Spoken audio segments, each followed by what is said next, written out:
Good day, I am Lyra Angela. Ano nga ba ang pagkakaiba ng Declaration of Nullity, Annulment, Divorce at Legal Separation? Ano nga ba kapag sinabi natin Declaration of Nullity? Ito ay walang bisa ang kasal mula pa sa simula.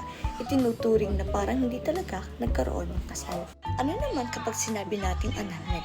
Ang annulment ay may bisa ang kasal sa umpisa pero napawalang bisa dahil sa depekto. Nagiging valid lamang matapos ang desisyon ng korte. Ang sunod naman ay ang divorce. Ang divorce ay tuluyang pinagpapawalang bisa ang kasal at pinapayagang muling magpakasal ang parehong partido. Sa Pilipinas, hindi pa legal ang divorce para sa karamihan, maliban sa ilang kaso tulad ng Muslim divorce. At ang huli ay ang legal separation. Kasal pa rin ang mag-asawa pero hiwalay na sila sa tirahan at ari-arian. Hindi sila pwede magpakasal muli dahil buhay pa ang kasal sa batas.